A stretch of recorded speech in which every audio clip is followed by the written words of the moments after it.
it would be like a family thing that maybe her brother or older sister owns the camp or is her supervisor, because then at least that part of it, and you have that quip of you should have told me, now I have to cover for you again type of thing, where if there's one calamity after the next that happens to her, she's obviously bad luck. And that lays the groundwork for if their relationship starts and bad things happen at the hockey rink, because athletes are all very superstitious and they're like, she's got to go. Welcome to the story. It's story time with Skye. You can fall in love and laugh until you cry. It's story time with Skye. It's story time with Skye. Welcome to Storytime with Skye. I'm your host, New York Times bestselling author Skye Warren. Every week, I tell a brand new story based on the heroes, heroines, and meet-cutes that you want to hear about. I bring on some of my favorite romance authors as guests to help me craft a hilarious, steamy, and ultimately romantic story with a guaranteed happily ever after. So pour a glass of something fun. Welcome to the story. Hello, everyone. Welcome to Storytime with Skye. I am Skye, and I'm here with Rue Lennox, who loves to torture her readers. If you can't find Rue sitting in her office or on the deck staring at the trees, she might be found curled up in a blanket in the middle of the summer. Literally in the summer. Yep. Or hiding in plain sight in a bookstore while she enthusiastically chats up strangers like it's her job. Hello, Rue. Hi. Thank you for having me. Yeah, I'm excited to have you here. And I like the skulls on your shirt. They're like spooky. It's actually my son's sweater, but it doesn't fit him anymore. So now it's mine. That is convenient. So what kind of books do you write? Really, it's romantic suspense, and I'm leaning into my anti-hero / villain era in the next year. I'm so excited. Do you mean that it's your villain era, like you're writing villains, or that you're Yes. villain? Well, kind of both. Like, I'm okay with being anybody's villain. Like, I'm embracing that about myself. Like, if you need to hate me, I'm okay with that. Like, it's not going to bother me. But I also am very excited to write the bad guys. Yeah. Okay, I love it. So we're going to have fun today. We're going to potentially write a bad guy, or he could be a good guy. It's totally up to us.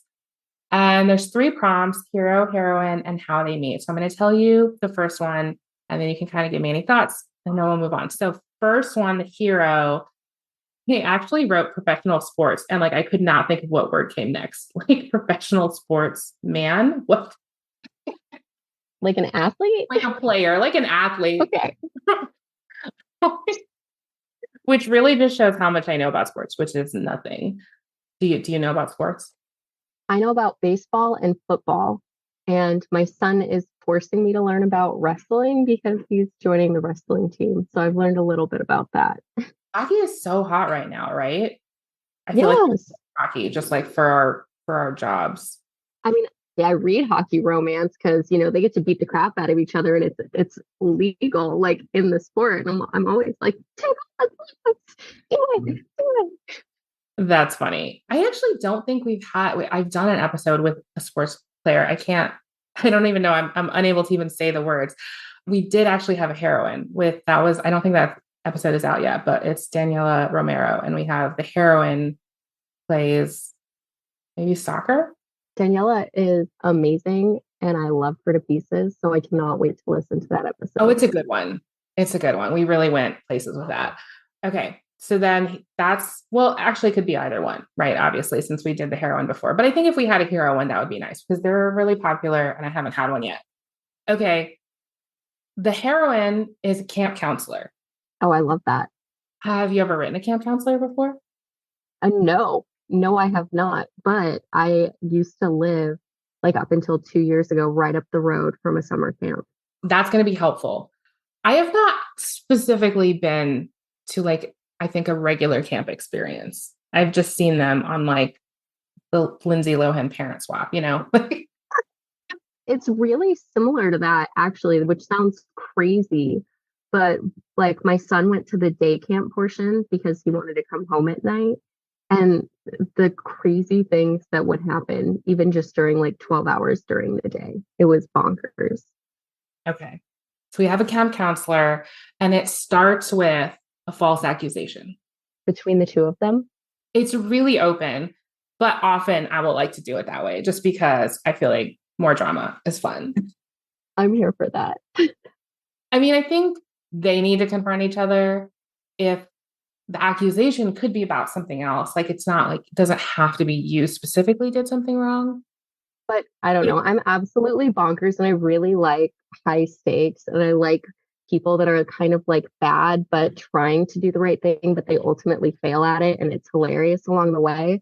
What if she's retrieving a camper, like in the opening chapter, she's retrieving a camper who like is trying to run away and he is just like stopping, driving through, whatever, and accuses her of kidnapping this kid.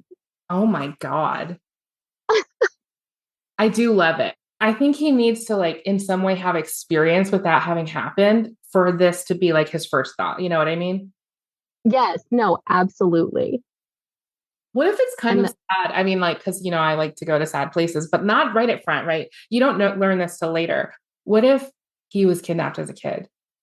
I love that. And maybe like in like the dark reveal, when Right. you have that reveal, it comes out that it's like that's why he's so vocal, why he volunteered. Like some maybe that's where he's headed to the camp. He's one of the sponsors or something, like his good thing that he does.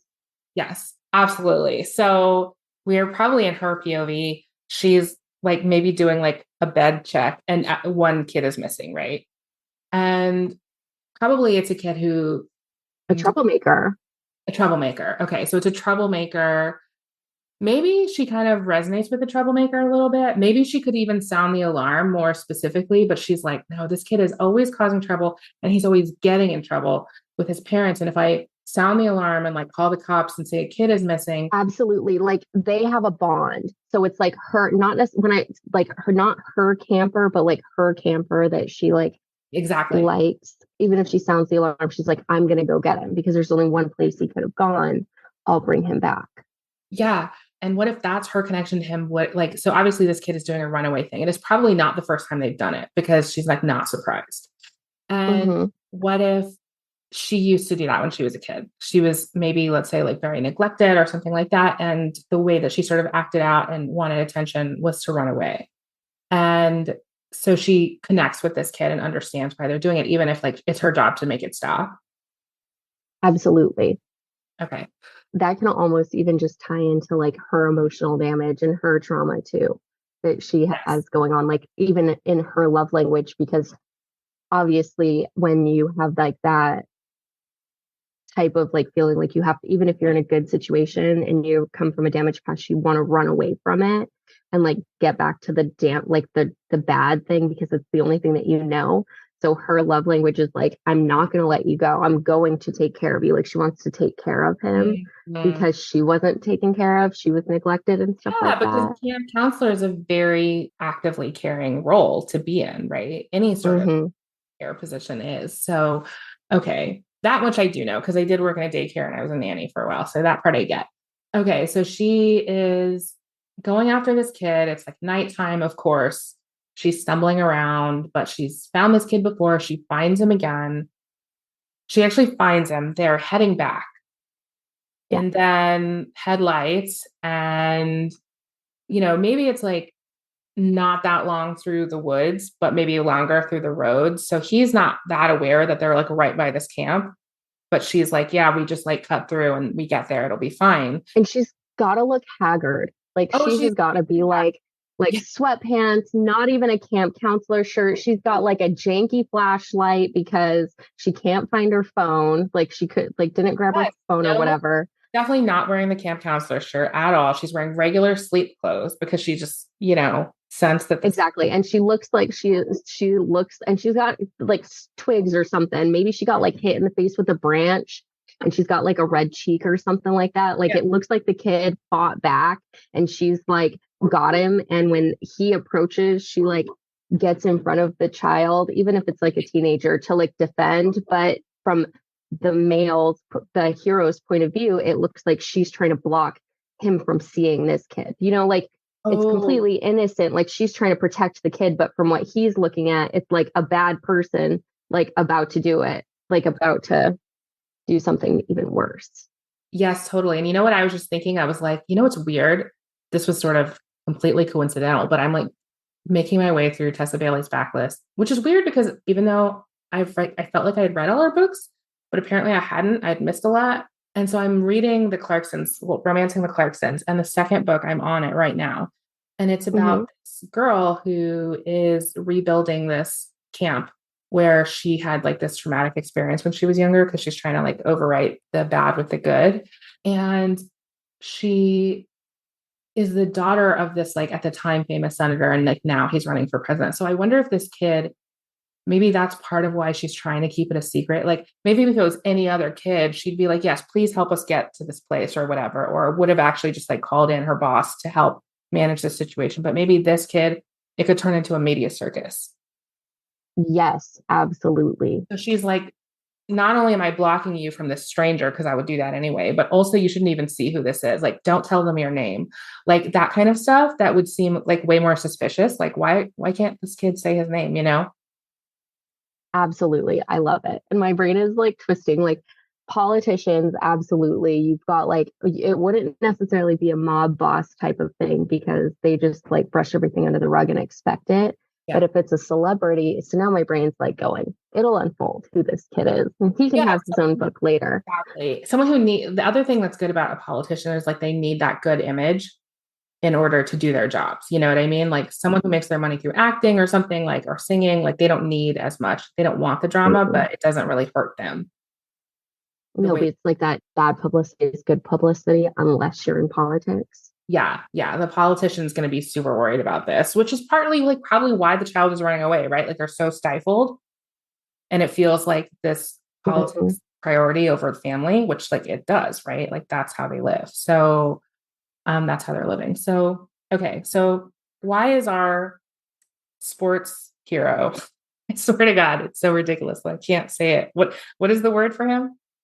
The athlete? Athlete, Why is yes. the professional athlete on the road in the middle of this like wilderness? He's not anything to do with camp right now. He's just driving. Okay, so if it's the off season and it's hockey, what if he bought a huge parcel of land, like somewhere, I don't know, Milwaukee, wherever they play hockey at, Michigan, Milwaukee, wherever. And he had a large, like indoor ice rink. I'm thinking we've all seen the movie, and now I'm gonna murder myself for not being able to remember the title of it. He's a hockey player and she's a figure skater.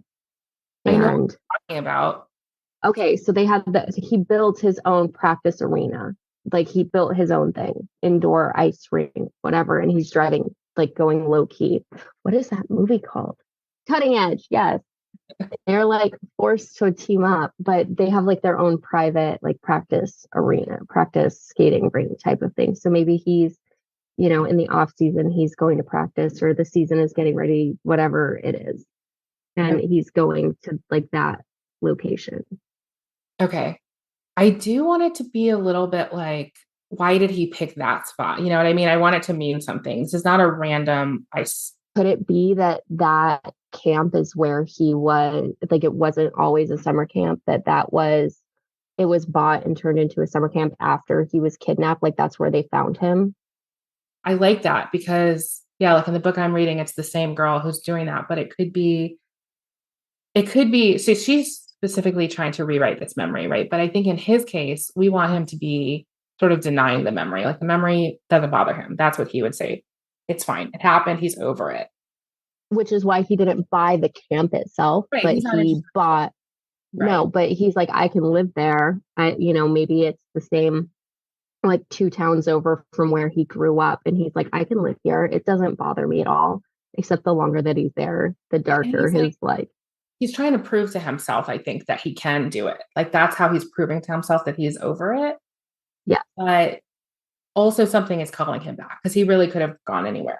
So he does feel the need to like come back and face this a little bit. And so, of course, when he's having these, he's driving and he's telling himself, I'm fine. I'm not having any emotions. But of course, he is having emotions.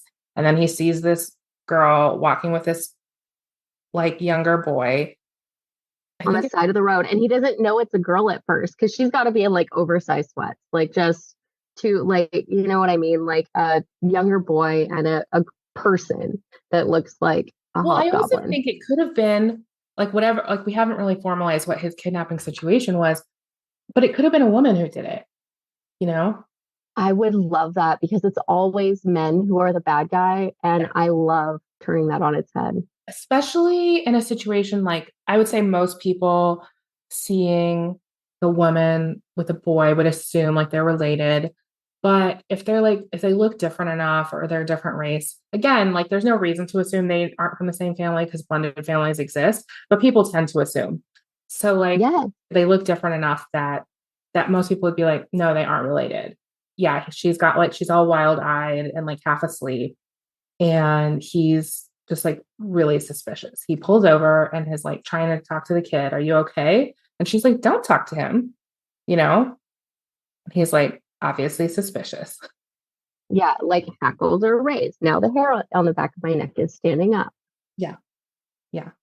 So what actually happens next? Like, does either of them call the cops? Do they call someone from the camp? Does she say, okay, so there's like two elements here. Like, does she know that he's famous? Does she recognize him?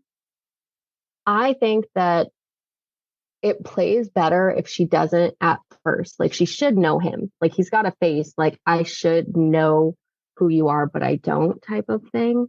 Especially in that area, if there's like a rich person who owns a bunch of property or like Ooh. has Yeah, what if they banter and she doesn't know? She's just like, okay, random guy on the street, like, please go away. Um, exactly. but what if the kid eventually speaks up and is like, hey, I know who that is? Yes, That I think that's a great idea.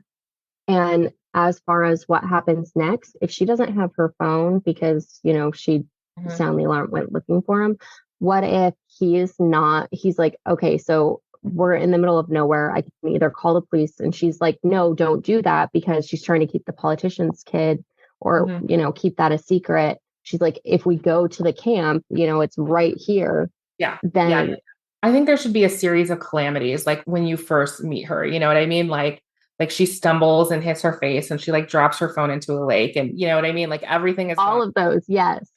exactly. I agree completely. And that's why I think she does have to know that he's famous because it adds this level of trust other than you're a random guy. Like, okay, we can get in a car of like famous hockey player and then at least drive the short distance to the camp. And okay, so they arrive at camp. And at that point, probably do have to get her supervisor involved because how else is he going to confirm the identity? Exactly. But she had to have told somebody else too, maybe her partner, or maybe even does it track that it would be like a family thing that maybe her brother or older sister owns the camp or is her supervisor? Because then at least that part of it, and you have that quip of you should have told me, now I have to cover for you again type of thing, where if there's one calamity after the next that happens to her, she's obviously bad luck. And that lays the groundwork for if their relationship starts and bad things happen at the hockey rink, you know, because athletes are all very superstitious Mm, and they're like, she's got to go. I do like that. I like it. I just think also it makes her more like relatable if this is Yeah.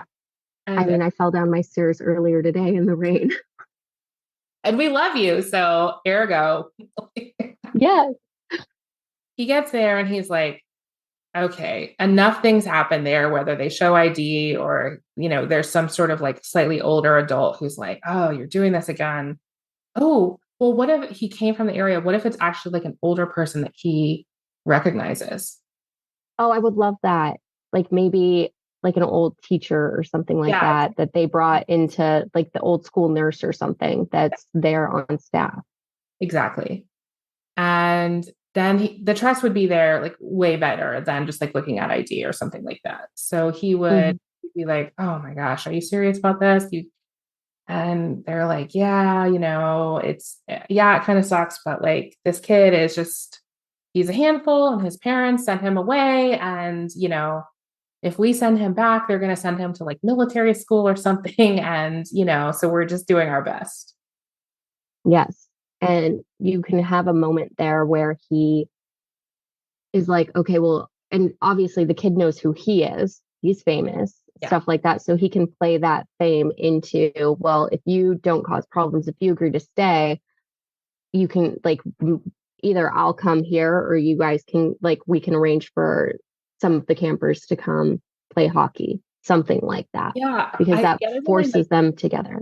yeah, exactly. The other thing I like about him recognizing someone who's working older, who's working at the camp, is that it's going to clue the heroine in that there's some like dark history about him in this place, in this area, like, oh, you're back after all this time. And she didn't know because she was younger and he's been gone all this time. But this like old nurse who now runs this camp can be like, yeah, I remember you always used to get into scrapes. You were always getting, banged up in recess with your rough and tumble games of football/hockey. You would end up in the nurse's office and look at you now, you're a big shot. And he's just going to be like, yeah, he's going to be kind of embarrassed. And then she's going to be like, well, maybe what these kids need is like a positive influence in their lives, like Yeah, a good role model. a good role model who's back in town, who came from here to show them what's possible. And he's going to obviously say no, but he's going to be swayed. And whether he's swayed by like the nurse laying on a little bit of guilt, or whether he's swayed by wanting to see the heroine again. I mean, I think Theodora Taylor says it best. He's swayed by the power of the magical vagina. Right. Like, Right. yeah. He's going to be like, absolutely not. And then the nurse is going to say something to him, but like, he's just like laser eyed on her. Right. And Yes, because she's like cleaning herself up in the mirror and like pulling the twigs out of her hair and wiping her face. And he's like, oh shit, she actually has a body. She's not like, she's not a Yeti. I also feel like it's actually hilarious how much it's like the Tessa Bailey book, Too Hot to Handle, or no, it's Too Wild to Tame. That's the one, but also different because the first time he sees her, he's just like, "What is this girl?" She does have like flowers in her hair and stuff, and she's a little bit wild. And so I feel like, but in that one, there's this element of who is she? And he's almost like, "Is she okay?" Like mentally, and he's like, "Someone has to look after her." And I feel like this hero would be a little bit like that. Like she's like if he like while they're back and safe, if she were to just like stumble again or something, he'd be like, someone has to watch after this girl. I love that. And it just trip on thin air. Like maybe she finishes washing her face and like goes to turn to like dry her face off or something, like get the blood, and then just literally just like walks into a door or drops or stumbles on air, just something. And it's like But like, everyone else. yeah. And like combined with her being really helpful though, because I think because it's important that she's still good at her job, right? So she is clumsy with herself, but she's not clumsy with the kids. She's really good with the kids. And Absolutely. it could be that while she's getting cleaned up and she could be focused on herself, and then probably she would have been fine. But instead, one of the girls wakes up and has a nightmare and she's like, oh, can you come put me back to bed or whatever? And then she's like, of course. And then that's when she trips or something. It's because she's in such high demand and Yes. so devoted to this camp that it really is even getting this bad. Absolutely. Like taking care of, as a you're a mom, frazzled nature of Right. like when we're sick, it doesn't matter how sick we are. If our kids are sick and they want homemade chicken noodle soup, we're getting up miserable making homemade chicken noodle soup. So she's like, these kids, especially if caring for them is her love language, she's gonna bend over backwards and rush and trip over her own 2 feet to do that, to like hold her if she woke up from a nightmare or something. Yeah. And I was like, when I worked in a daycare, I mean, I worked as a nanny, that was fine. That was relatively easy. I mean, it was fine. But when I worked in a daycare, it was really hard because I had little kids in my room. They were like 12 months old. And it was like 5 kids for me and 5 kids for the other person. And so at any given time, one person would probably be changing a diaper and the other person basically had 9 kids to watch over. And so like you never even could take a breath and no kid ever got enough attention or whatever. And so it's like, it really is being like a parent on steroids because you're trying to provide for everyone's Yeah. needs. And there's just too many. I mean, at some point, like even if you're in good like ratios according to guidelines. Yes. And as they get older, the needs change. Like they're not necessarily changing diapers at the camp, but there's still, you have one counselor per cabin, that's like 7 or 8 teenagers, preteens to teenagers screwing with you. And if you've got like an 11-year-old or a 12-year-old, it's their first year at camp and they're scared, they're going to need that constant reassurance that everything is going to be okay. And it also could be that like for some reason this camp ends up being like where the problem kids get sent to. And it makes sense if there's a politician there because there's this is completely not at all, but I think in the Devil's Night series, there's like this whole like at the whole island where politicians and rich people send their troubled teenagers and stuff like that. And it just makes me think, what if it is the summer camp for those secrets, those dirty little secrets? Penelope Douglas's Devil's Night series, and like one of the last books in the series, there it one, and it's a dark, obvious, it's like a darker thing, but for college kids or new adults, they send their like the black sheep. But if this is like a summer camp for the black sheep of rich, like the rich and famous, that makes sense. Okay. So they kind of part ways at this point, and maybe they have like a goodbye send off where he's like, that thing that heroes do where they like get annoyed at the heroine for not taking good care of themselves, Yeah.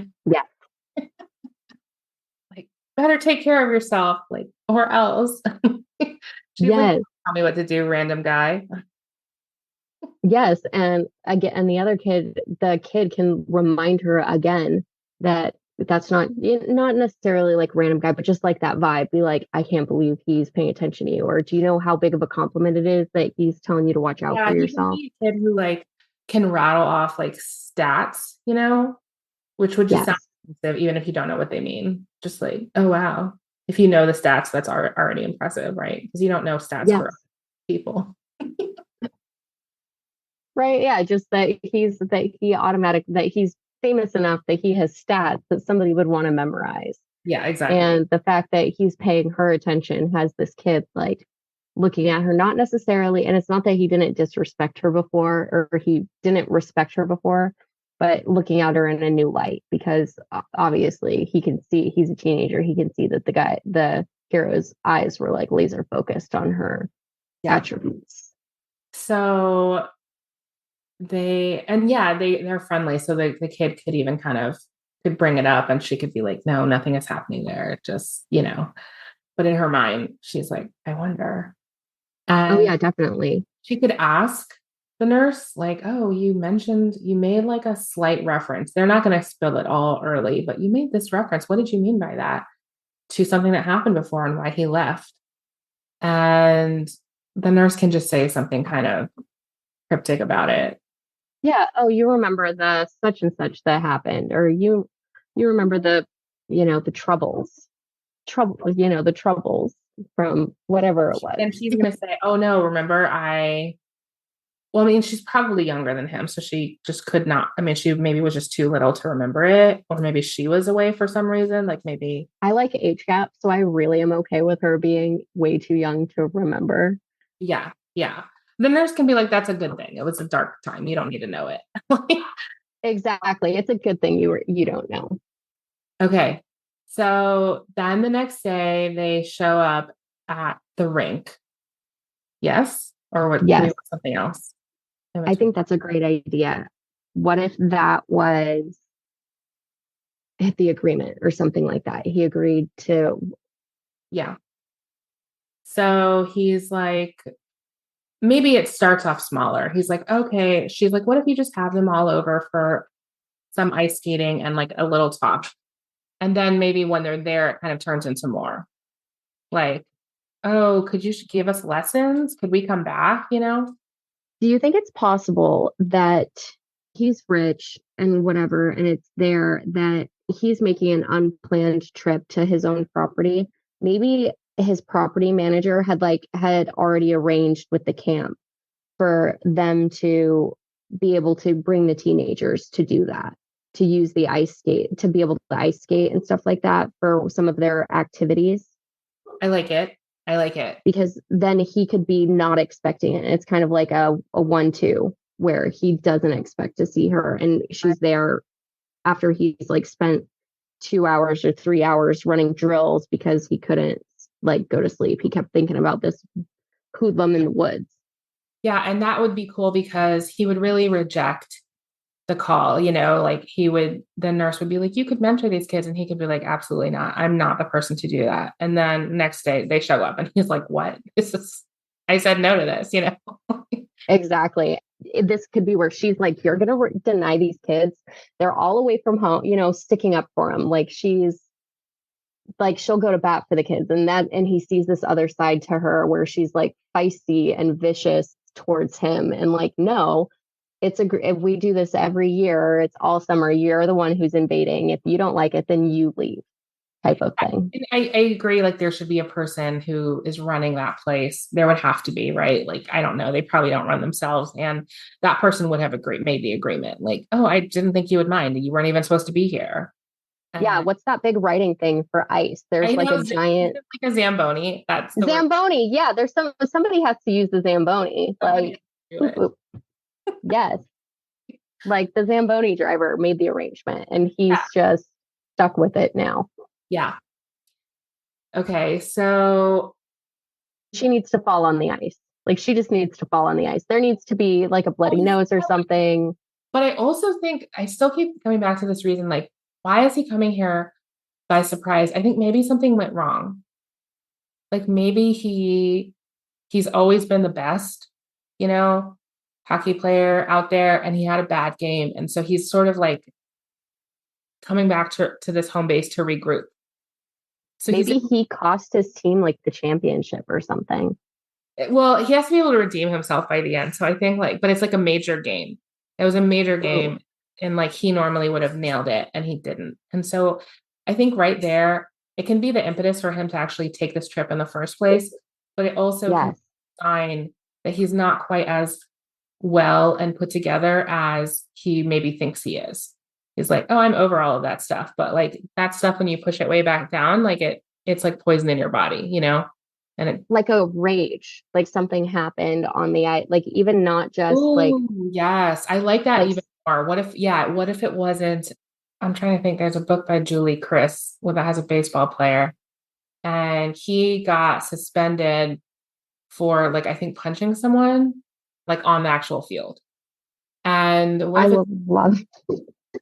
Yeah, someone just said something to him out of line, and instead of keeping his cool, he did not keep his cool at all. And maybe it's well, obviously other players would know. Maybe I don't know about a lot of other players, but somebody has to know what happened. Yeah, exactly. Well, I mean, he's famous. And if it happened on the ice, like she'll be able to see that. She'll be able to see that even before she finds out about his dark past. Like it'll just be in the news. What if exactly? Or even not even in the news. Like you could even be on social media, Twitter, TikTok. Yes. You know what I mean? Like reels. I don't know how much this happens in hockey specifically, but those leagues can like give you suspensions. You know what I mean? Absolutely. I wonder if what can you get suspended from the NHL for? It explains why he would have planned to be over in whatever city they were playing, right? And this person would not be expecting him to come back to his home base. And it's why he now has some time off, essentially, because he's unfortunately suspended. Yes. It also makes sense why he would reject this idea that he could be a role model, right? He's like, obviously not. Because I just got suspended. I'm not a good role model. That would be perfect because then he's like, oh, nobody wants me to be their role model. I'm not good for this. And he's not thinking about rehabbing his image. He's just like, get away from me, because he still doesn't realize that he has a problem with being there or that he has this rage issue or anything like that.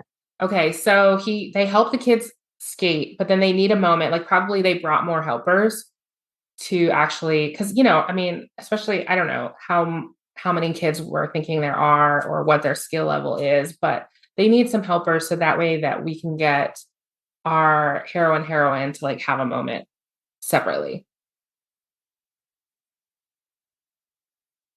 Yes, definitely.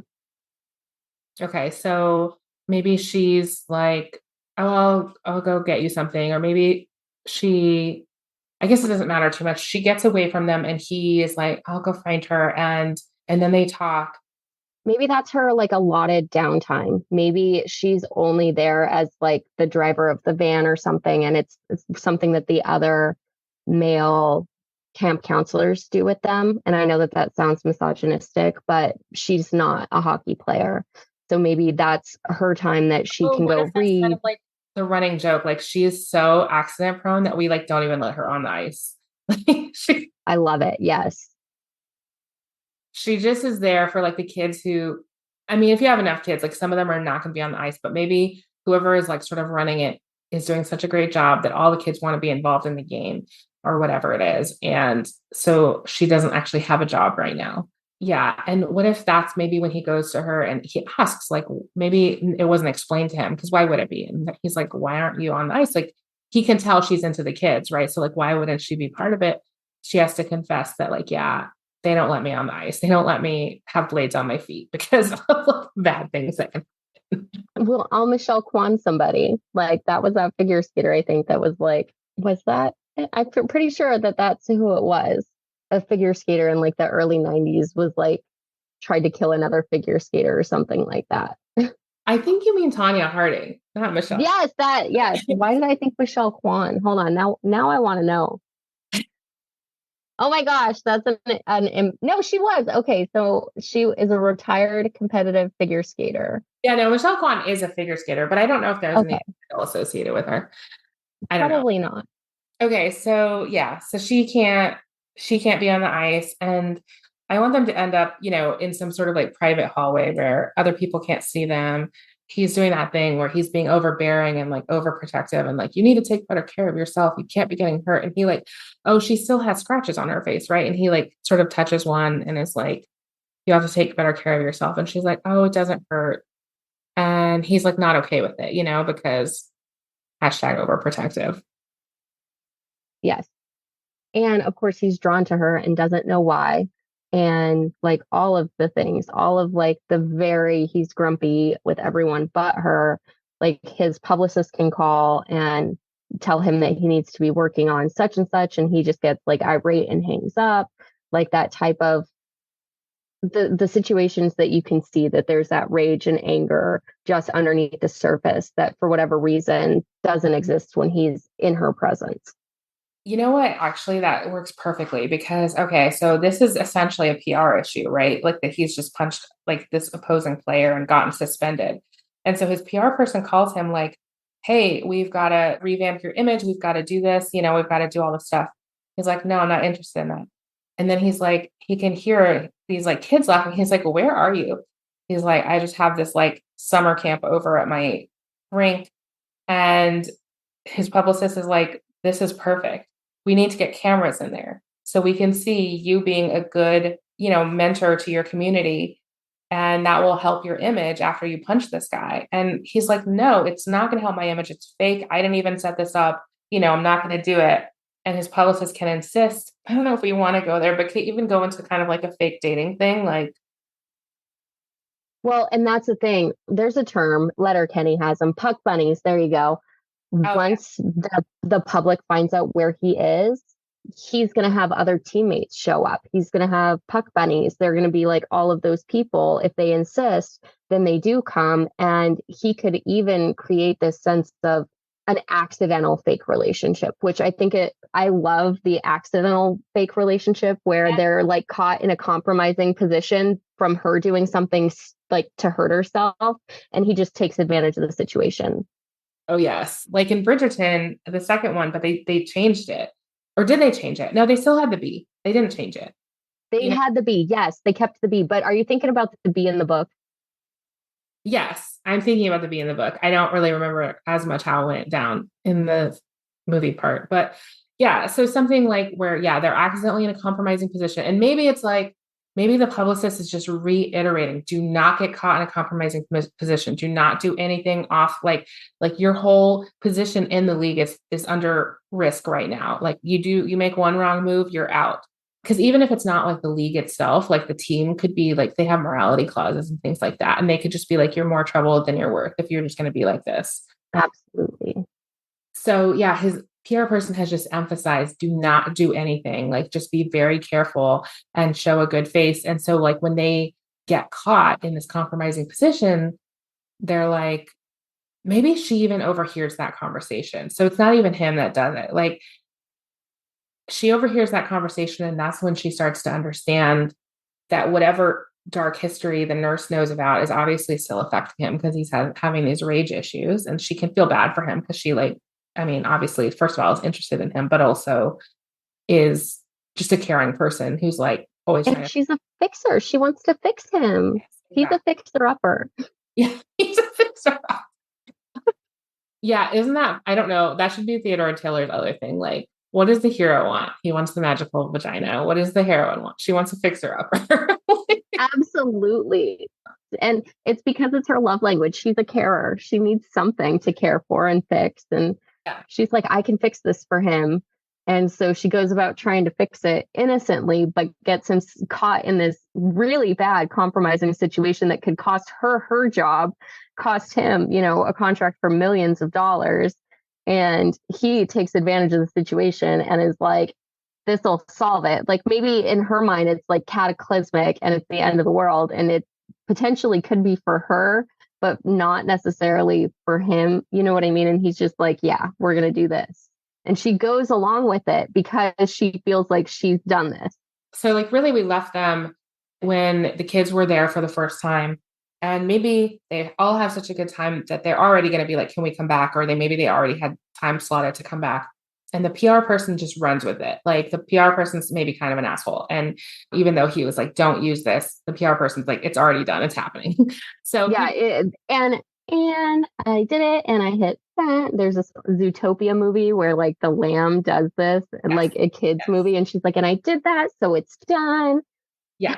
Yeah. You can feel free to talk to me about any Disney like kids movie or other Pixar kids movie because those are where all my references come from. I do not actually watch grown-up movies, but Me either. yeah. Like Well, the darkness in our souls has to come from somewhere. Like I've read your writing. That dark, you're dark and twisty. You need the light somewhere. And if it needs to come from Frozen references, I'm here for it. Like, yeah. That lamb was dark, okay? Like she was like the worst gangster ever. I was like, dang. yeah, yeah. Okay. So maybe But it's if that'll add that extra rage too, because if all of these camera guys start showing up and like people just invade his safe space, like he went there to escape and they just start ruining it and more news reporters show up, more people like interviewers, like his defensive line, whatever in hockey it is, the defensive people show up and they're like, oh yeah, we, so and so heard from such and such that, you're here. So we figured that we'd come get you out of your bunk for the suspension since we have a bye week. There's no game this week. We've got 2 weeks, figured we'd party. And it just builds up and builds up and builds up to that like rage. And it's like about to go off. And she just maybe she sees like she's out like at the gate or something and just sees the news reporters vans go by and she's like something is good like and she knows and so she like books it over there and her little like camp counselor Daisy Dukes and stuff like that. She shows up just in time and he like grabs her and takes her into a closet or something and it's like talk me down and she's like I don't know what you're talking about and this is where he like opens the onion just a little bit and he tells her that he got in trouble with the league and she's like I know I overheard and he's like there's something about you like that moment where it's like that building tension and passion between them and that like situation maybe some fingers slide up some shorts and it gets seen on camera because like the door opens from like the Zamboni driver and there's like a whole bunch of reporters and stuff like that and she looks young and they immediately like assume that it's like a camper at the oh my thing. God. And it's not, obviously she's a camp counselor, but that could be that situation where it's like a fake, you know what I mean? Where all of this is just happening and it's like all this moment and she feels bad and it's just like boom to create that big problem and a bigger problem right at once. And then so it's like that mounting tension. It's like not a climax, but that built up like passion and like that first little escape of like Yeah. what needs to happen between them. And that gives him a reason to close up that forced proximity too, like to create that. Yeah, I think I like what I want there to be some element where that first time when they're at the skating rink and he's talking to her, she does bring up, hey, like I heard, did I hear that you used to live around here? And Yeah, like she needs to needle him. he can, right, he can brush it off like it's no big deal, whatever. But maybe he gives her some like small, it's like softball type thing of like, I can never get like good pecan pie or whatever it is that they make in Milwaukee, wherever they are, like whatever special that they make there. And so like I want her bringing it to him. Like she's like the same way she would do for a kid who was like missing home or something. She has it made or picks it up or whatever, and then is bringing it to him. And that's when she sees the media surrounding him and him like having stress freak out. And so when he like drags her into a closet and is making out with her, like that's sitting there. And it's just like a symbol of like who she is and her trying to bring him back to wholeness. I love that. They did some makeouts. I think very good, Yeah. right? I mean, he's super muscular. He's super just like physically large.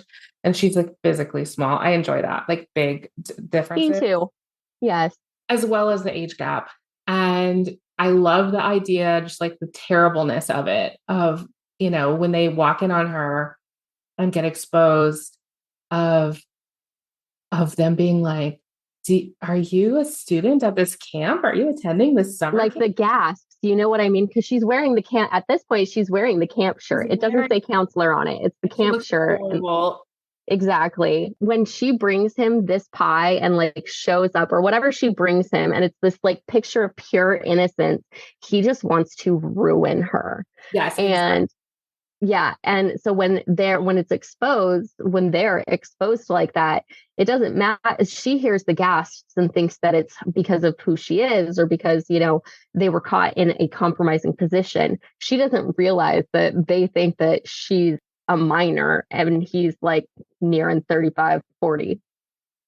Okay, but I think someone has to throw out the question though. It has to get out in the open so that they How old are you? Oh yeah, immediately. Are you a camper or are you a counselor? yeah, are you under 18? So then I think it's interesting. Well, I think first she'll just like literally say, no, I'm over 18, like I'm whatever, I'm 24 or something. And like the cameras are flashing. She's definitely like this is her first time in the spotlight like that. So she's not even prepared. And maybe I kind of like the idea that you said of like he uses this to his advantage. He's like he pulls her close and it's just like we're together. He like tells her, Exactly. and like maybe there's a part of him that will say to his PR person, yeah, that was strategic, but really it was because like he wants the magic vagina. So And I think that she needs to have heard that the strategic, like maybe inadvertently leading into their dark moment, that's when he reveals that all of it, like to his PR person, that it was a strategy. He was using her or something like that to cover it because then I she definitely, accidentally eats or once it's the other again. way where she knew all along it was strategic, and then they start to build a real relationship. And then to push her away, it would be very easy to just be like, this whole thing has been strategy. None of it meant anything. And then he leaves. Oh my God, that would be amazing. Because then if he leaves because his suspension is over, she is led to believe that he's leaving her too. Yeah. What right. And there's a ticking clock on their relationship because Yes. and so maybe they can even have a conversation like once they're alone, like, okay, let's regroup. What just happened out there? We just got like, attacked by all these reporters. I said we were together and we're not together. So I think it makes sense for him to say, listen, how would you feel about going along with this? It would kind of help me out because of all this stuff. And she can't say no to like a request for help, basically. Any request for help. That's kind of like her downfall. No, and she can straight up pan. I like that you were very clear earlier about how important it was for him to take care of her and want to take care of her. Like she takes care of everybody else, and he's very like alpha for her, like take care of yourself. So maybe she's starting to panic, she's starting to hyperventilate, and he's like, focus on me, like eyes on me almost. And this is a lot. Like it's led by him in that conversation to keep that position of power, but also to take care of her. Yeah. And I think he's got to drive her back to it's going to make sleepovers a little more complicated just because like she's literally working in this camp, even though like presumably they get time off. But let's say he brings her back to the camp that night. And what if the nurse kind of warns him away? She's like, listen, I wanted you to say some encouraging things to these kids. I didn't want you to like go dating my grandniece publicly. She's the old nurse slash grandmother could be I like, like grandmother. I think grandmother for it because she would be like definitely willing to immediately put him in his place and be like, what did I see on on the news? Like, yeah, she can even think that like, you were supposed to give the kids your puck, literally give them your knowledge, not give my granddaughter your hockey stick. yeah, she can be worried. Like it's one thing to think, oh, I wish that boy does well despite his past, and it's another to think like, oh, he's right for my granddaughter. Absolutely. I think people want like an unblemished past for their people they care about. And so she could be like, I just don't know. And well, okay. And it's kind of justifiable if you like just hit a guy to be like, I don't really know like your character right now enough to trust you. But I also think it would be interesting if the grandmother does not have enough faith in the granddaughter. Oh, I love that. Yeah, like kind of sees her as weaker than she is because of her being clumsy and so caring. And So maybe she only stays the night at camp to help because it's if the grandmother is the former nurse, maybe she actually owns the camp now. And maybe our heroine only stays the night at camp, stays the night there because it's where they live.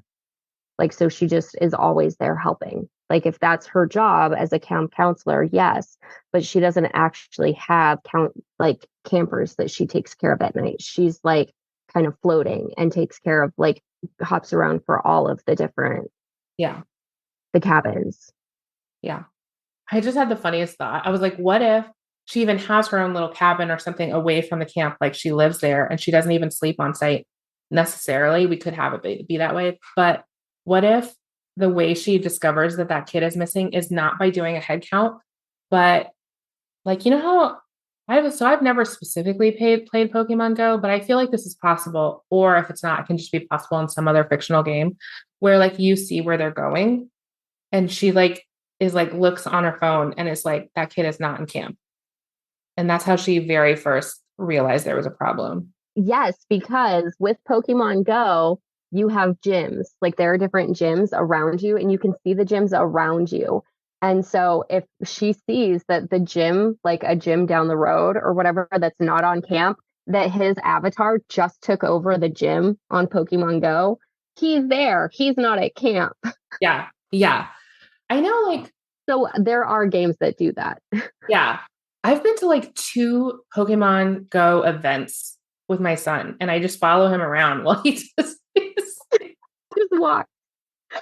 oh My yeah. son does. I do. They just rent out like a giant sort of park community area and like they put up some streamers and stuff, but it's actually not that much decoration. There's just a lot of people looking at their phones and walking around. Yeah, it's all digital. I've taken my son. It's crazy. I'm Yeah. like, this is bananas. Yeah. And so obviously they would do that in a camp, especially if the kids were into it. And so that's how she notices that.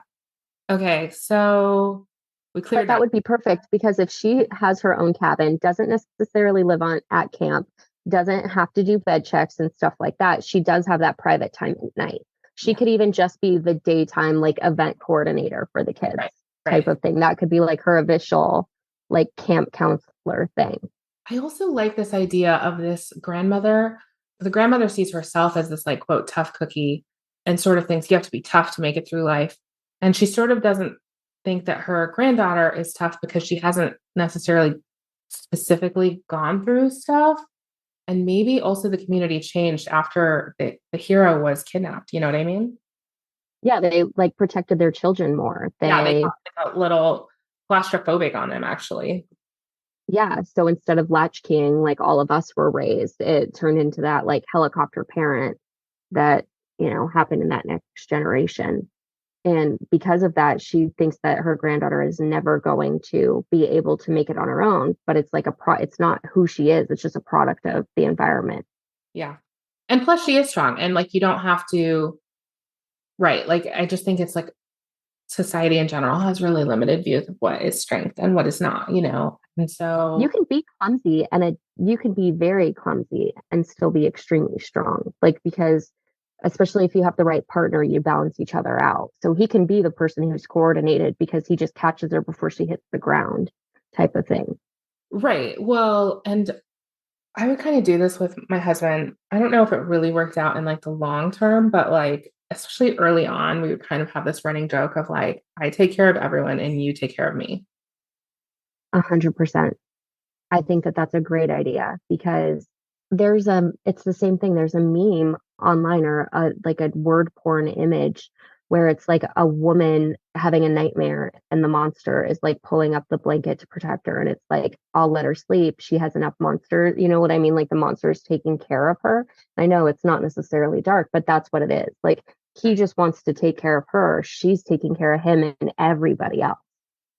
And she just hasn't had that person to take care of her needs yet. And so it's very focused. When there's steam between the sheets, I think that like her pleasure definitely needs to come first because that like wanting to take care of her. Okay. I love this. What is going to happen next? Okay. So obviously sexy times, fun times, things like that. And what if we find out that the reason that the grandmother is raising her, what if the dark moment comes because it's like her dad is Mm, the one, or her mom is the one who kidnapped him, or her stepmom, even. Oh, oh my God. Like the heroine's mom is the one who kidnapped the hero? yeah. Wow. That feeds you right into a dark moment without there needing to be suspense. When everything comes out, he doesn't realize that she's the grandmother of this girl. Like all of that happens. So I think the grandmother has to know. The grandmother has to know, and that's one more reason she wants to keep them apart because she's not strong enough to be with him. Yeah. Yeah. And well, she doesn't, I guess, does the hero know this about their connection? I Does don't think so. I think that there needs to be like, I know you said that because it occurred to me after you said that he's not good enough for the granddaughter. Maybe she doesn't use the word granddaughter. Maybe she uses like you're not good enough for her, and he just thinks she's being overprotective of an employee or one of her camp counselors or whatever, because that's kind of who she was as a person back in the day. but does the hero know that it was like the nurse's daughter who kidnapped him? I don't think so. I think that would, well, no, I don't think so because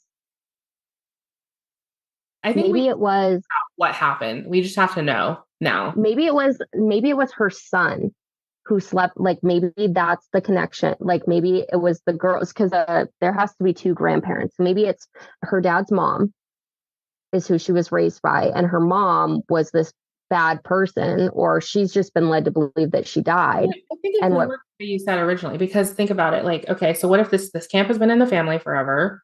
The nurse lady runs it. Let's say she actually ran it before and it was like in the family, even when she was a nurse. Maybe she was just the nurse at the camp. Maybe that's how he knew her. And so her daughter would have worked in the camp as like a counselor, yes, the same way that the heroine is currently doing.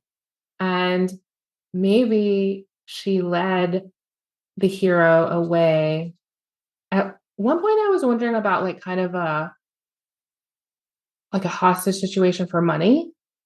I was like, that's a possibility. But I was like, but now that I know who it is specifically and they're more connected to the camp, I feel like it actually wasn't that. What if it was instead more of like an inappropriate emotional relationship? Like not necessarily sexual, just like what if the daughter was kind of like unstable mentally and she had this idea that she felt so close to the hero that she was like, it's me and him against the world. Like, let's leave this place. yeah, like building a family. Yeah. not a sexual family because obviously she was with somebody else, but she saw him as a little brother. And he came from a troubled back, like not troubled, but he was the black sheep of his family type of thing.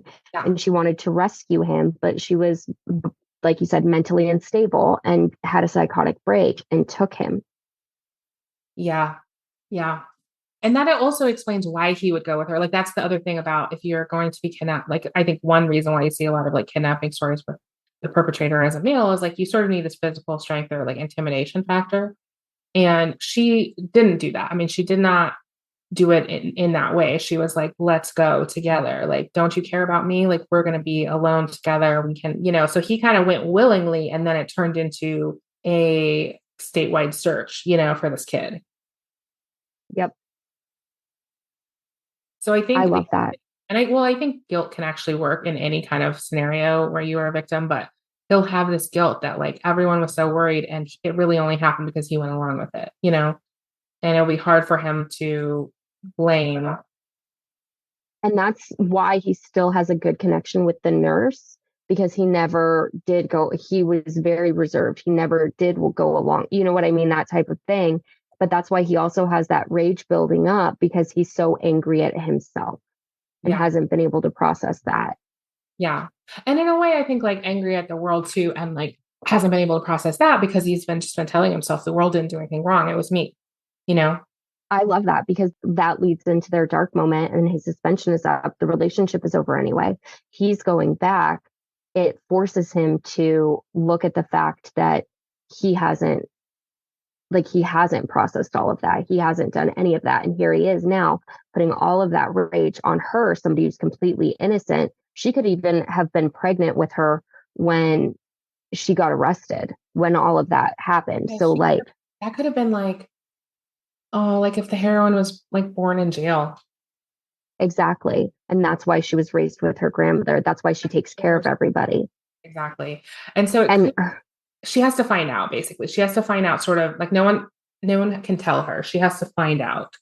Like she has to be curious enough about these mystery and this connection that she like looks it up and maybe she even like has contact with her mother who's still, if not like in prison, just maybe in a mental institution. And maybe she's dying. Maybe her mother has like whatever disease was that caused it, whatever mental health concern. I know that like when you have dementia, maybe even like super early onset, maybe she had like a mix of schizophrenia, bipolar, you know what I mean? And now she's even got this and she's dying or they're needing that. Like she's not there mentally. So it's not like she has a mom. And so she goes and visits her and she talks to her mom about her problems or about these things because her mom doesn't understand. But she says his name and that triggers. yes, exactly. She tells her mom about her problems all the time, about her life, and the mom has no reaction. But then she tells her about this hockey player, and she says his name, and the mom like comes alive and is like, I don't know how she feels about it now. What the mom, whether she's like regretful or whether she still feels like this connection, and she's like, where did he go? Like it just depends on how lucid she is. But either way, the daughter gets the story basically that he was taken and that it was her mom who did it. It could even be that she wasn't lucid when she took him. She's lucid now, has those moments. And so she had that moment where she says his name, snaps her out of it. And she has this lucid thing and asks if he's okay, apologizes again, like Yeah. relives it. And so she gets enough of the information that she knows. And maybe she even confronts her grandmother with it, thinking Yeah. that she has the whole picture and she doesn't.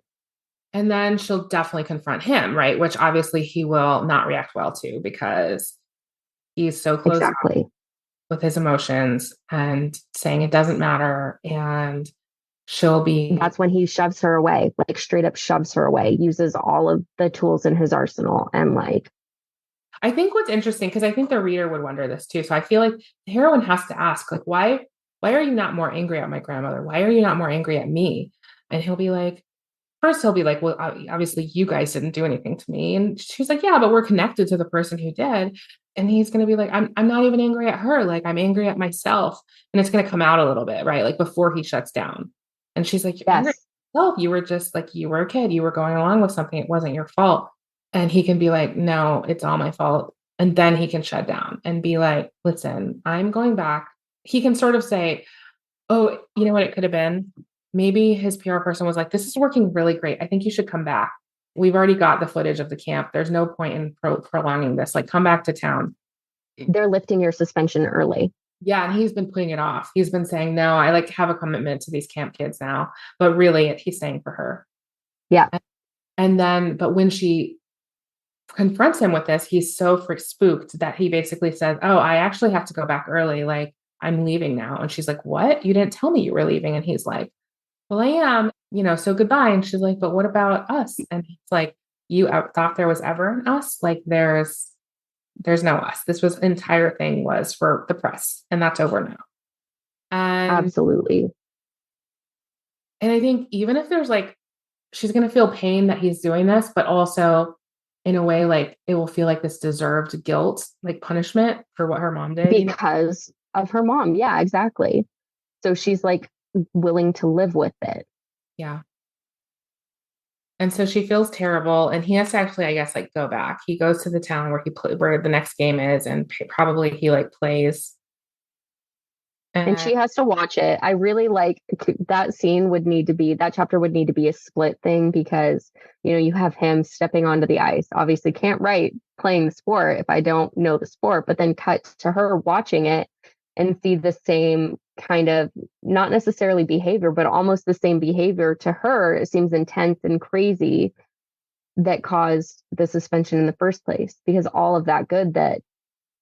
You know what? I was trying to think how he should be at this like dark moment in a hockey game. And I was like, maybe he's repentant. Maybe he like does this moment where he like says to the crowd that he loves her or something. But then I was like, you know what I want him to do? I want to just really draw out this dark moment and make it longer. And I want him to be like a robot who doesn't care about himself. And I want him to like win at all costs, like even against his own safety. Yep.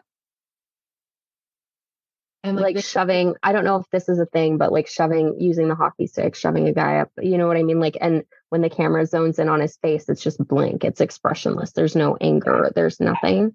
And I think it's important that like, even though he's winning, he's also like willing to get hurt. And that's like an important part of it because this is who he is, like without hope.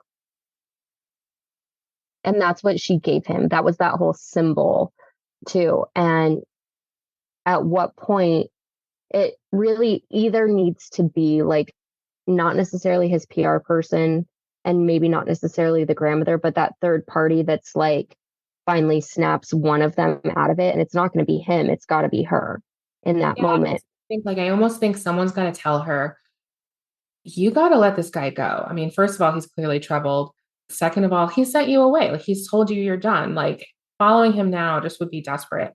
And she's going to be like, you know what? I have to follow my heart and do something for him because I can see that he's not okay. I could see from that still frame of his face, that looking blank, that he's not okay. And so even if it's just beyond that, like, how when you like date normally and it's etiquette is very important during like a pulling apart or breakup. Yes. You'd be like, it's uncool to look needy. And she's like, I don't care about that, because I know what he actually needs and I'm going to do it for him. So like she drives, I don't know, a ridiculous amount of like something that whatever. She goes there and brings him like the same pecan pie or whatever that she brought the first time. And she's just like, here, like, and he's going to be maybe first even because I just feel like, I don't know why I just feel like this dark moment should like last forever. I want him to like first be coldly like, what are you doing here? Maybe. Absolutely. Like needs to be drawn out. He needs to reject her like almost publicly. Yes. Because then she gives up and is like willing to leave. Like she's a little like adorable camp counselor. I mean, she's not wearing that shirt, but she still looks like that, and he's surrounded by all of these like gorgeous, voluptuous, glamorous, like puck bunnies. Puck bunnies. And he rejects her right in front of them. Yes. Playing on like her self-worth. Yeah. Like, yeah. Do you know who should be that person for her though? I'm sorry. It just occurred to me. It needs to be the teenager from the beginning, the one who idolized him. Yeah. Because then she's going to be 100% and not necessarily there for like, he's like, no, don't do it. Like lost the glitz in his eyes for the guy. And she's like, I'm going to. And because this kid adores her like an older sister would. Yeah. And he offers, I think that there should be like this almost redemption for her, not necessarily that she'll notice it, but the readers will, where the kid wants to go with her. Obviously, he sees her as an older sister, but she tells him to stay at the camp, to watch out, whatever. So instead of repeating in a different way the mistake her mother made, she does not make that same mistake. Oh, yes. You Yes. see what I mean? I So that there's this, totally, like her mother did not have a sense of boundaries and understanding of, she does. and she does. Yeah. She has like and so in a way, yeah, because like the mother's care for the hero back then could have been seen as caring, but it was too much and it crossed the boundaries. And so this is the heroine doing it right naturally. It's not hard for her to do it naturally because that's just how she is. Exactly. Like it's not even a second thought. He's like, okay, we're going. And she's like, no, I'm going. You're staying here. Yeah. Like that type of thing. And even And like be extra careful and like tell her grandmother, like, I'm going, he's probably going to come after me. You're going to have to make sure he doesn't, like really exactly like ingrain it type of thing. And then when she gets rejected, it's like definitely on TV. yeah. And Okay. So she is like, can she please be in pajamas again? Because that would just be great. okay, what if, okay, here's what I was trying to think of. Okay, so they were at this rural place. Now they're probably in a city, right? Because this is where his game is taking place and all the cup bunnies Yes. are. So what if he rejects her? She literally has to walk away, but like her flight isn't until tomorrow, right? So she's goes and stays in her hotel. And I'm just trying to imagine, I don't know how this would work, but like, you know how you go outside and like people are like, especially in the holidays, they're like, or the winter months, like there's ice skating rinks, just like recreationally. Yes. What if I want her to like, yeah, she can be in her pajamas, but like so she's in like, maybe like a unicorn Maybe one. just even, yes, like sweat, like, unicorn onesie, yes. And she's just like, she's not going to participate in the ice skating. That's not what she's doing because she's really sad. But she maybe feels drawn because she's drawn to people, right? So maybe she's like, she goes in her room, she cries, right? Because it was still painful, whatever. And the only pajamas she had in her in her bag, because she wasn't planning on like this, was the unicorn onesie. And she puts it on because she's like, screw it, zipping up. I'm gonna go get some ice cream. Like I'm gonna go. Ooh. Like I need to be around. Or maybe like the only other nightgown she brought was like sexy.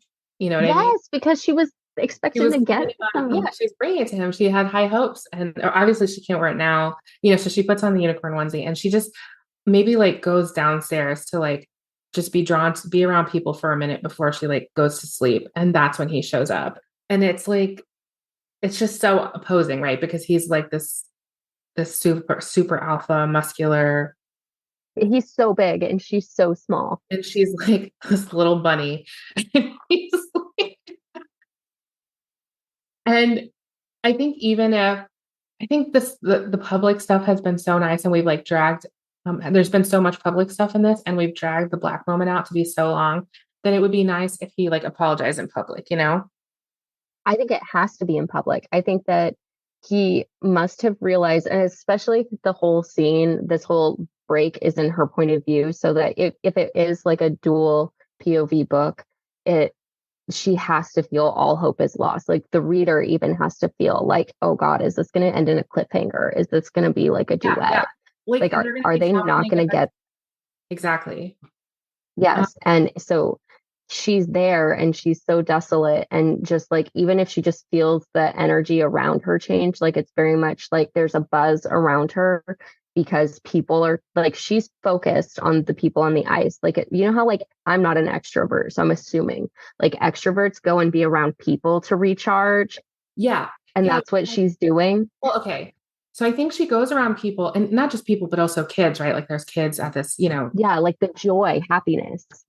And I think she goes there thinking she will be fulfilled, but actually isn't, right? She feels disconnected to them for the first time when normally she's really connected to people, but she's stopped herself. And I want it to be kind of cinematic where it's like an oval, like it's an oval skating rink. And she's literally like got her elbows on one side and it's just like watching them feeling very disconnected and yes, very much like very sad unicorn. Yes, very desolate. And he is just looking for her because maybe he knew found out what hotel she's in and she wasn't in her room. So I he's think like, where is I think she? his publicist had to have something to do with this. Yeah, he was I like, think that, in order to make up for this, you have to find out where she is. So he finds out her yeah, hotel, which is right in front of this ice skating rink, but she's not in the room. So he's like just wandering around, like, where could she be? And he spots her, and he's like on the other side of the ice skating rink. Neither of them are actually skating, right? Like she's yeah, the long exactly. oval of And the there's ice all these skating. people between them. It's like very, West Side Story when they're just dancing and everyone suddenly just becomes lights. Yes. And and then I don't know, can you actually walk on ice? Like what if I want him to go straight through, you know what I mean? Like straight through. Yeah, no, he does. You kind of just like slip a little bit. Like I walk on ice all the time because I live in Maine. So like Okay, in there the you winter, we go. walk on ice. Yes, you can absolutely walk on ice. So And he so can she does definitely too, do it. like in her little unicorn onesie, like that. I feel like that's even easier, right? Like it just Yeah. sort of comes wet, but then you can. Yeah. So they meet in the middle. He's like, and he can give her a hard time, like your feet are getting cold. And she's like, I don't care. And he's like, you've got to take better care of yourself. And she's like, I'm taking care of you. And then they kiss in front of everyone. And like everyone Yes. stops skating to like watch them. Because there's this famous guy who just beat the crud out of somebody during a hockey game. Everybody knows him. He's got to have like a bloody, you know what I mean? Like he's got to be damaged. He's got to be like beat Just like up in walks this. through the middle of this, like not caring what anyone else is doing. He can only see her. It's like tunnel vision.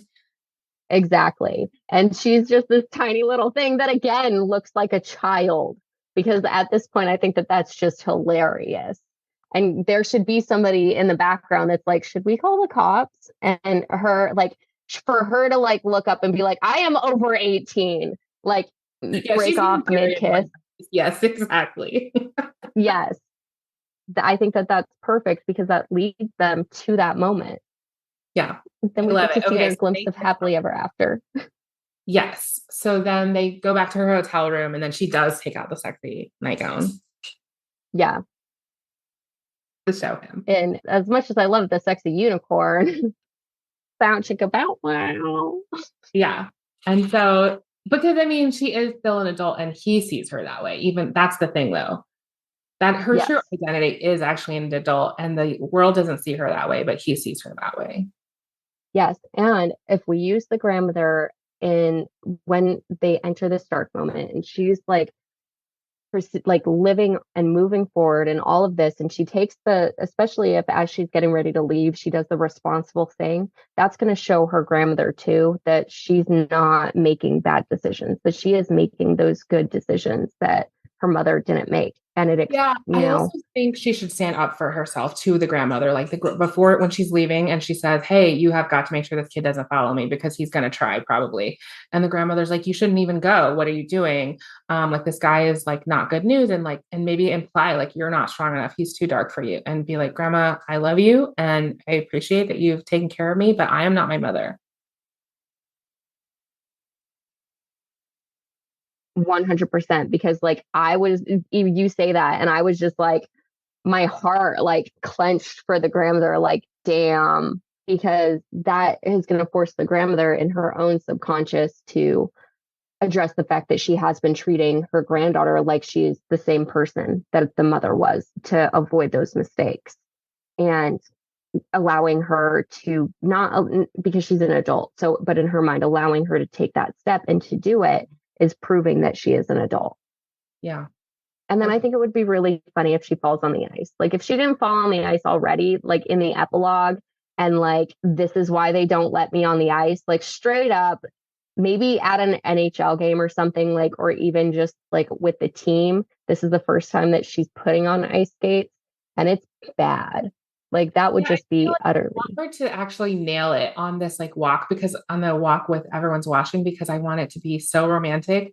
Yes, perfect. And in a Like way, beautiful. Like I think she could literally be steadier without, I mean, it's like harder on blades, right? Like they are literally, yes, no, it's 100% harder on blades. Most people slip and slide on the ice. Like he wouldn't because he's a hockey player and like is used to that stuff, but she wouldn't because she's just like walking. She's so used to watching her every step. yeah. And she's like, and I really just think this suit it's got like little grippies underneath. It's like Like a footy pajama suit. I know it's going to help her. She's not going to have any problems at this moment.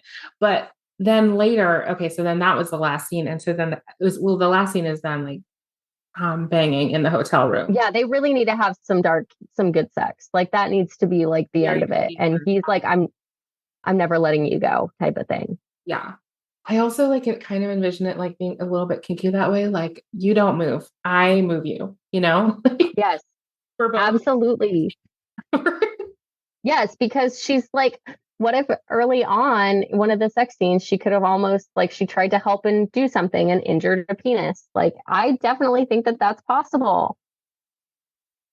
Yeah. So like it's like hot that like for both your safety and your pleasure, I move you. You don't move you. Yeah, And she's like, I'm fine with it in this situation. So they have a good time says there. I'll just get handcuffs for the next time. Yeah, exactly. And then the epilogue could be something to do with the actual hockey game to like show him being a positive player because he was like a rage Mm, filled player and then he was sort of like a vacant player. And now we need to show what kind of player he could be like with when he's with her. and maybe even becoming captain. Like he's the new captain of the team Yeah. because he's made such great strides because the captain has to be like the leader. You know what I mean? Like the leader. And So maybe people who like yes, totally. And the guys look up to him. And maybe like they always wanted to, but there was this dark undercurrent that they couldn't quite, get a handle on. And he like turns back and waves to her in the stands and she like just waves back and like drops her popcorn everywhere or something, like I was literally just thinking like popcorn or beer. Like, please let me, please. And it's just like, and then he shakes his head because yeah, exactly. that's her. Exactly. Yeah. Yeah, we don't want to take that away from her because the whole point is that you can be fine and happy and still like that. And have her be completely just cheering. Like she doesn't even give two shits that she just spilled through her popcorn or like it like landed through her popcorn in the person next to her's face who could be like some billionaire or the owner of the team or some shit. Yeah. Yeah. Okay, so we wrote the epilogue, which will be a hockey game, which is fitting. So now the question is, what is the title? Oh my God. There's a lot of hockey titles out there. I don't know. I mean, we don't even have to do a specific hockey title because we could just do it about camp or counselors or I don't know. Pecan pie. I don't know for whatever reason, and it's just because I think puns are funny. Pucks out. I don't know. I'm not a hockey like I'll read them, but I have no idea. I'm actually Um, completely fine with pucks out. Like that works for me. Because the other problem you have is that like all the main ones, like the most obvious ones are already done. And they're done by like yes, I'm not saying you can't ever redo a title because you can, but you wouldn't necessarily want to redo it if it'd been like the most popular hockey book ever written. So you don't want to have like six titles that are exactly the same and yours be accused of copying too. yeah. Because as we both pointed out, there are iterations and tropes and like minor storylines that are Yeah. similar to others. If you're like puck happens, I'm like, that works perfectly, but I'm sure that's also been done a billion times. So like, okay, we'll do pucks out. Della, I gotta get my dog back here. Come here. Okay. We're having I'm gonna look up and see if puck what is it that you just said? Puck happens? puck happens. Yes, I see one so far. Oh, I knew that. That's why it came to mind. That's why it came to mind because I know that author. Yep. My brain was just like very conveniently. Okay, guys, everyone go read Puck Happens by Haley Shore, which, by the way, I do actually know is a hockey player and a figure skater. But it's just not like So, I'm not here for this. I just pulled it up on my Kindle, and that it's if you're a KU readers, it's free for yeah. KU. I'm So definitely go check it out. downloading. But I feel like yeah, Pucks Out totally works. We want a puck in there, right? I want a puck in there. Yeah, I like pucks out. Okay. Then it's done. Then we did it. I'm gonna write it down. So therefore it's official. I kind of love it, Yeah. and it like bites that edge of dark, torturous hate to love you almost because that's gonna build. That'll be like in there. Yeah. And I love writing emotionally damaged people. It's going to be so like that. It would just read so good. Yeah, I wanted to actually like hurt a lot, but also be funny. Yes, like hilarious, so that you can't, like, if somebody is reading it and they're laughing, you're like, are you laughing because of the funny part, or are you laughing because yes, we did go there? Yeah. Like sometimes I feel like the dark moment ends up being too short and it's like hard to figure out how to make it longer. But in this case, I was just like, it actually can go on for like 2 years. Just like everyone being as sad as possible for 2 years. Perfect. Yes, absolutely. Like literally it needs to be at least, I'm thinking like a month or 2 months, because there's got to be games. She's got to see that de-evolution of who he is, because she is like, okay, she's never seen him before. They'd be playing highlight reels. There's no contact. She's miserable. He's miserable. Just that like meh. Yeah. Okay, we did it though. And I think like the payoff of having that big kiss scene, the big public kiss scene, everyone will be clapping, taking TikToks, it will be huge. Yes. And if she snaps like that and makes the comment afterwards that, like, yes, I am 18, and then like I'm an adult or whatever, that will also be included. So people will just generally know after that. Yeah, because the same way she stands up to her grandmother, she will stand up to like the public and be like, Exactly, which she failed to do the first time around. Like she was right. so overwhelmed, so out of her element, that she needed him to protect her. But in that moment where they're in an entirely different public situation and there's cameras going, she owns herself. So there's that full like character growth too for both of them. Yeah, I love it. Well, the one last question is if a listener liked Pucks Out, where should they start reading your books? Mm, that's like ridiculously hard. Okay, I'm just gonna say just okay, No Perfect Love. Okay. It's about a school teacher and a cop who used to play sports but is a cop. And there's a penny blindfold, because I like writing emotional torture and like physical torture with panties. I love it. I love it. Okay, we'll put links in the show notes so that everyone can go read No Perfect Love by Rue Lennox. And I really appreciate you coming on and doing this. I had a good time. How about you? I had an amazing time, and now I just need you to write this book so that I can devour it. So, Well, everyone check the show notes and go probably read No Perfect Love and then read Puck Happens. We'll see how much that fulfills us. yes. Thank you so much for listening to Storytime with Skye. I hope you enjoyed the story we crafted this week. Please subscribe so you don't miss a new episode, and leave a review so that other listeners can find our show.